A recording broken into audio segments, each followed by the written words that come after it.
So what you have is either, if you're using the bead, then I would use either a size 12 or a size 10 short shank special. This is a full and mill short shank special, size 10. If we were tying the same pattern without the bead, then I would go maybe a size smaller, size 14. With the bead, it's a point fly, so slightly, say it's a shank length of a 12, so it's not too far out on the size for the nymph. And in addition to that, then obviously the bead is taking up a bit of space here. This isn't a weighted bead. You're fishing in a lake or a loch. You want a little bit of weight, but it's not like brass or tungsten. It's just a craft bead. So, you know, you get these in craft stores.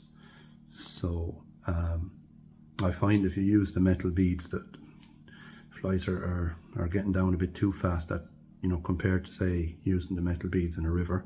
I have caught fish using the metal beads on lakes and that, but I prefer the plastic beads. It just gets you, that sink rate's a little bit slower, but it does get the fly down. And a lot of the time you're fishing the nymphs in the morning, or if there's not a lot of wind and a bright day, typical kind of nymph conditions. So as I say, just use I prefer anyway, plastic craft bead for the lakes.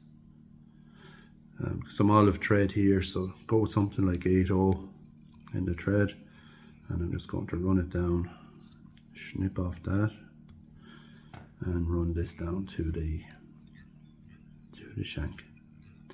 So all the way down to the bend. Then for the tail, I'm using some dyed olive grizzle, gives a nice barred effect, and just pinch off a few fibres. Select a large fibre, because that gives you plenty length in the tails, so you don't have to be worried about them being too short when you offer them up to the hook. Just pull off a few fibres, and you're looking at, you know, the length of the body really. Nymphs are one thing that I don't mind the tail being a little bit long, because I think it adds a bit to the fly. So catch those in. If you want, you can just bring one turn of thread underneath, keep them sitting down, and then just going to move that bead a little bit, and just straightening those, so when I'm trapping them down here, they'll just run the length of the body here, just fine. So continue on down, and then on the way back down, add your rib. I'm using 0.20 gold wire. You know, it might look silver in the camera, but it's a gold by Semper fly, which I like for these. So catch that in and run your thread down to the tail. The dubbing I'm using is it's a life cycle nymph dub, this stuff, and I like it for nymphs. It's obviously designed for nymphs, and it's a Wapsi product, a life cycle nymph, and this colour is brown olive. I do like brown olive.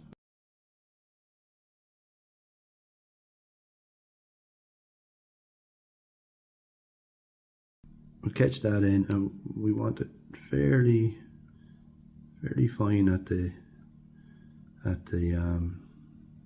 tail there. I don't want too much. That's better. And we want a very slight taper. Olive nymphs are fairly thin when you look at them. And then we bring our rib up through that. So open turns, but you can have them not too far apart. You know, I'll probably get 3 turns on my side here now. Like so. And yeah, so 3 on my side and 4 on yours. Twist that off. You could snip it off if you want. And then I'm going to put in a wing case or a thorax cover. I'm just using some olive coloured scudback material, and it's an olive colour with some the backing will peel off, and it's olive with some black dots on it, kind of natural looking.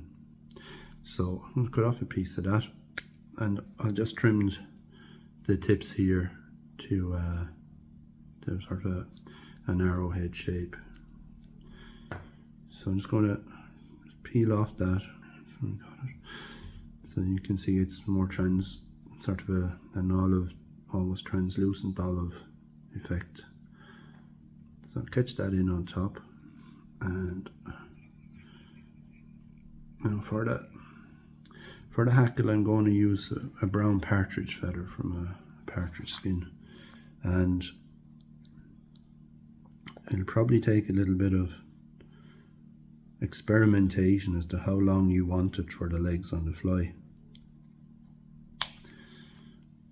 Okay, and then the other thing you have to think about is whether you want to tie it in by the tips and have it as legs just sticking out the side, or whether you want to put it in as full turns around the hook, and whether you want turns in one place, or whether you want a sort of a slightly palmered effect. I like the slightly palmered effect if I'm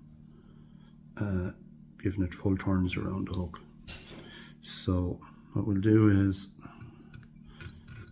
just add a tiny bit of wax to the thread there,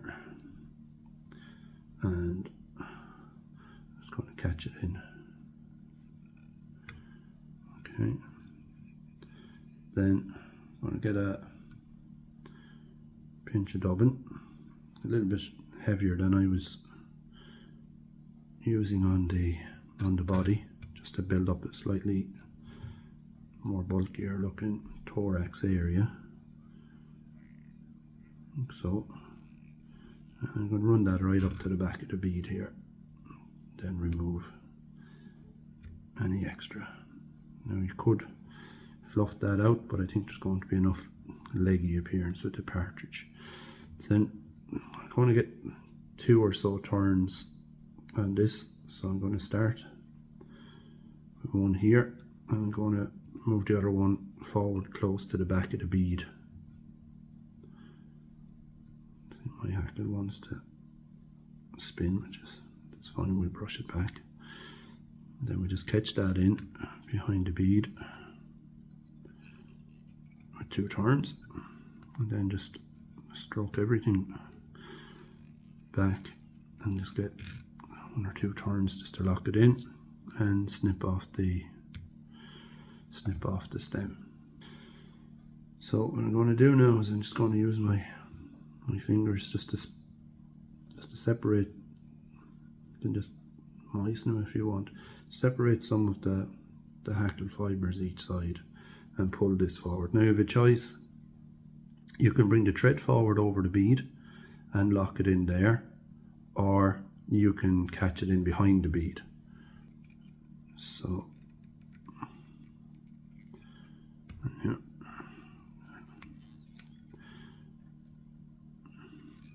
Like so. And you're not going to get a lot of turns there now if the bead is fairly tied up against it. So I'm just going to get a hitch in on that, just to keep everything in place, and then just trim off this. I usually use 2 cuts just to get it in a bit tight as you can. Now you can come back after with a lighter and just singe that, and it'll melt down. And as I say, you don't have a lot of space, but you should just about have enough just to get 1 or 2 turns at the whip finish on it.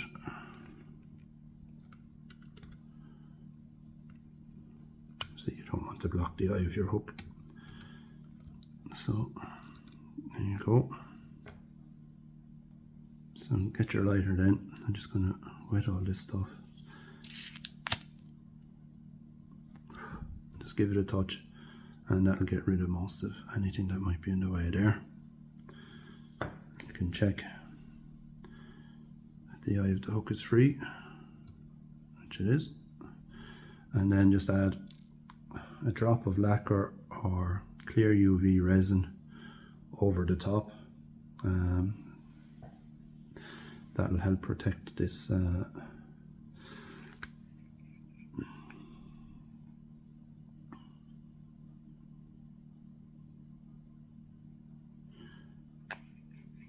help protect that wing case. Give it a shot of the torch. Nice kind of spotted effect that it has. So it's up to you. I mean, look, you could play around. You could put the hackle in front of the bead. You could put the wing case down behind the bead. The main thing is just to have the right materials, and as I say, just to think of the sink rate and go with the craft bead instead of the metal beads, really.